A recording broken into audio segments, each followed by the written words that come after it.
For the best audio experience, we strongly suggest you use headphones whilst listening to Bubble and Squeak. Hi, I'm Peterson Toscano, and this is Bubble and Squeak, a podcast with uncanny sounds, funny interludes, and stories. Most weird, many true. Okay, here's Season 2, Episode 5.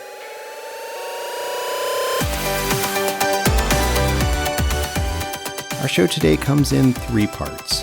Part 1, a voicemail from my friend, Jane Brazel. Hi, Peterson. It is Jane. Part 2, a deep dive into the world of Walt Whitman. And Part 3, a sound slice.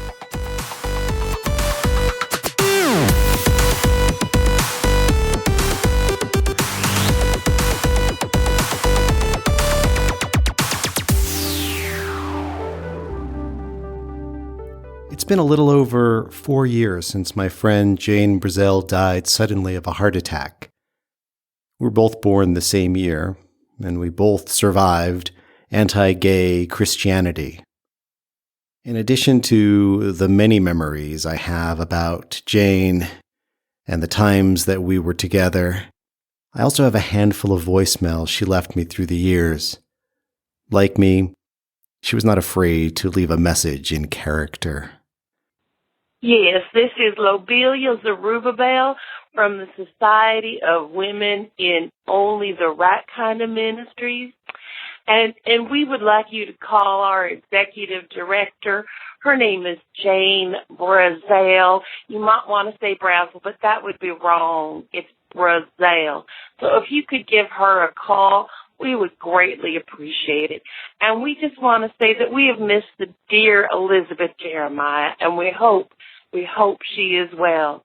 Be blessed with all that God has to give you this day.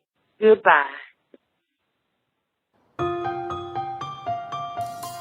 We begin on a New York City summer evening in 1852 with a 33-year-old man dressed up for a night out on the town.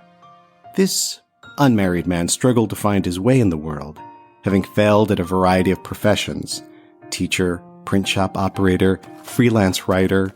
He also dabbled with poetry, but his poems, they sounded like much of the same uninspired writing of the day. But on that unseasonably hot night in New York City, this man had no idea how profoundly his life was about to change. His name was Walter Whitman. Yes, the same Walt Whitman who later became one of the most important poets of the 19th, 20th, and 21st centuries. But before he could write his opus, Leaves of Grass, he first needed to visit New York's Metropolitan Opera Hall. That night, Whitman had an encounter with a woman. She moved him, not as a lover.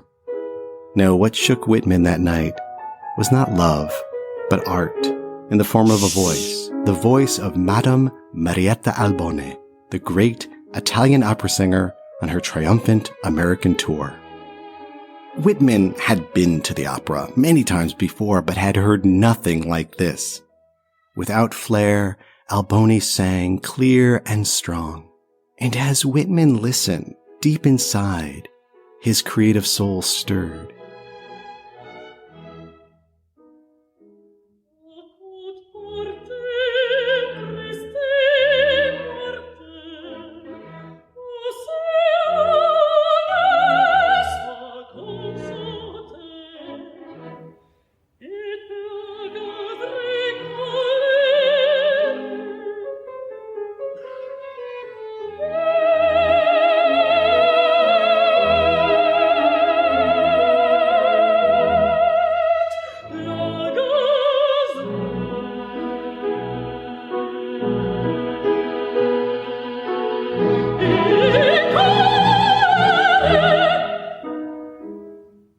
This was pure art, not the trite, shallow stuff he had written as a young man.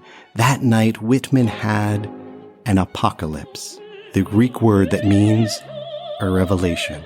As if a curtain had been pulled back and one sees what has been hidden from sight.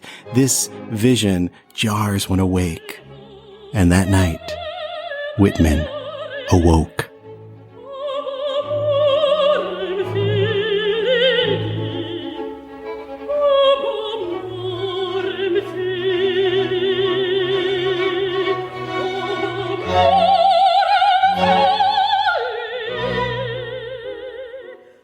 quit his job, left the city, settled into a personal breakdown, then wrote feverishly. 3 years later, he self-published The Leaves of Grass. Poetry so radical and deeply sensual, he didn't even dare include his name in the first edition. He just had a sketch of himself, open shirt, hat askew, jauntily looking at the reader. In that first edition of Leaves of Grass, he writes, "The smoke of my own breath echoes, ripples, and buzzed whispers. My respiration and inspiration, the beating of my heart, the passing of blood and air through my lungs, the sniff of green leaves and dry leaves, and of the shore and dark-colored sea rocks, and of hay in the barn, the sound of the belched words of my voice, words loosed to the eddies of the wind."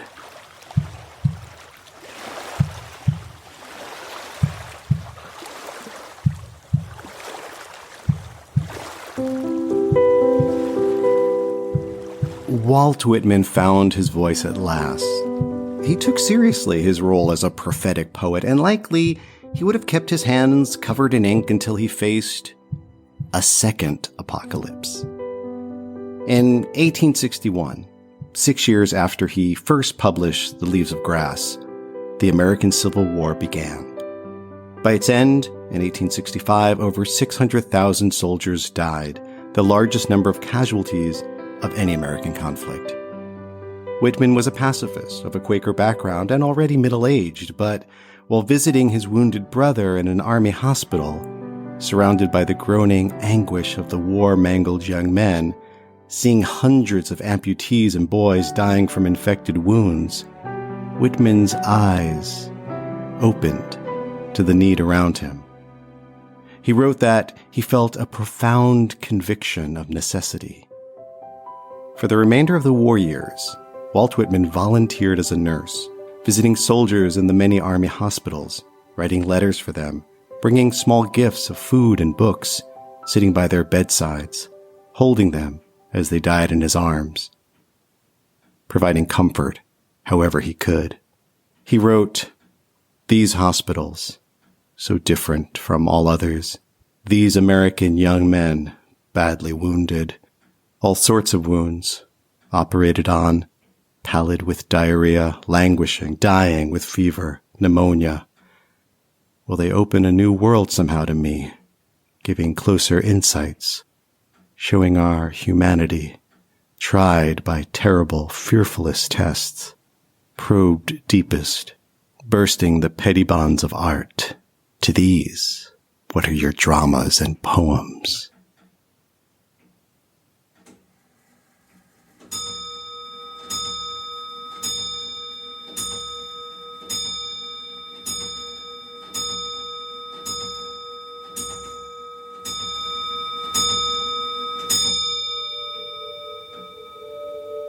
Whitman saw this need, and he had to respond.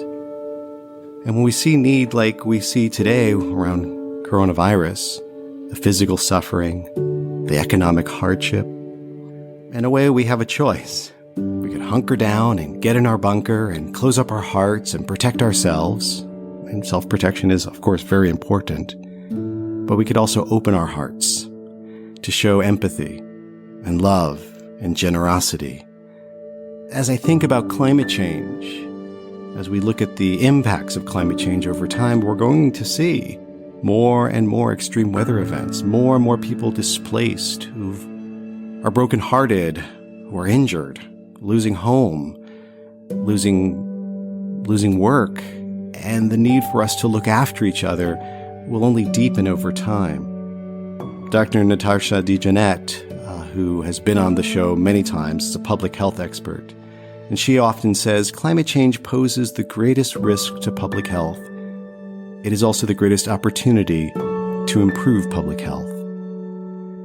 These difficult times that we're facing with coronavirus, with the economy, with climate change, it's not our first rodeo. We've been through hard times before. And we have the roadmap of what it takes to rebuild, to recover, to care for each other, to look after each other.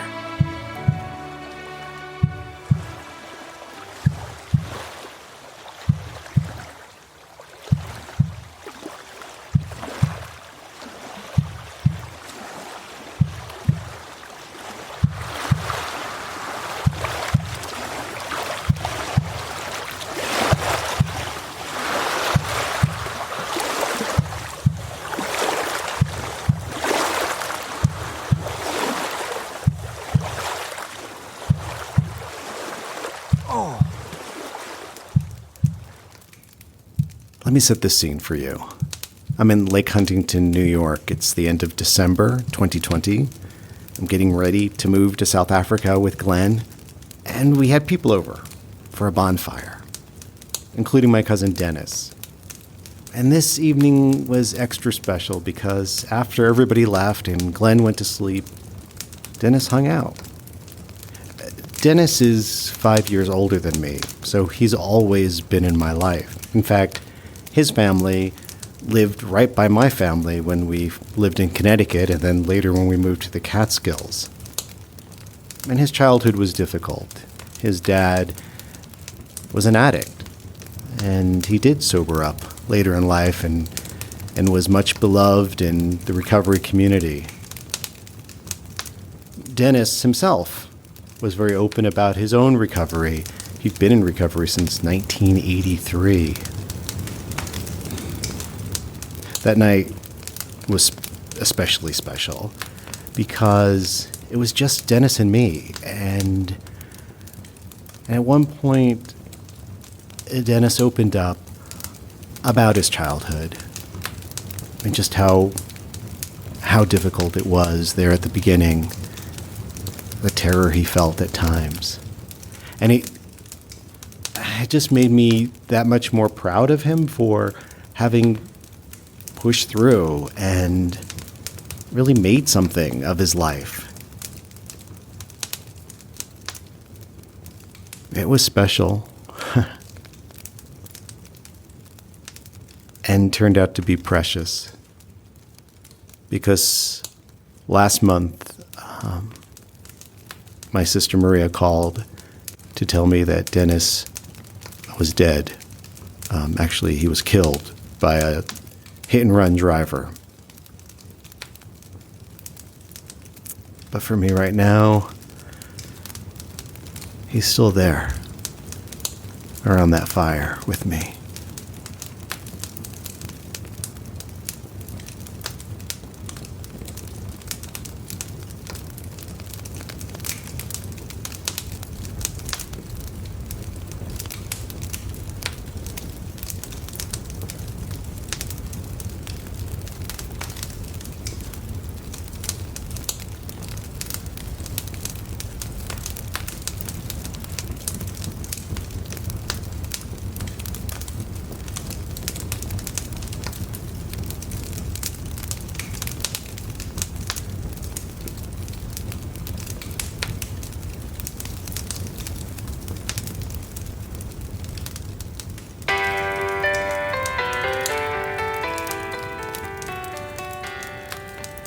Bubble Squeak is written and produced by me, Peterson Toscano. I mostly make the show for me and for my mother-in-law, Dee Retief. The Bubble Squeak theme song is Worthless by the Jellyrox from the Bang and Whimper album. You can find it on iTunes, Spotify, or wherever you listen to music. To find more great music and new podcasts, visit rockcandyrecordings.com. And feel free to say hi to me on Twitter at P2Son, the letter P, the number 2, S-O-N, at P2Son. And thanks for listening.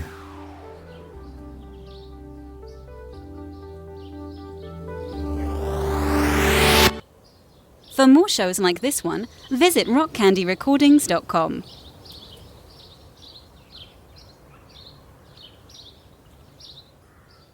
Hey, Peterson, it's Jane. Hope we can connect soon.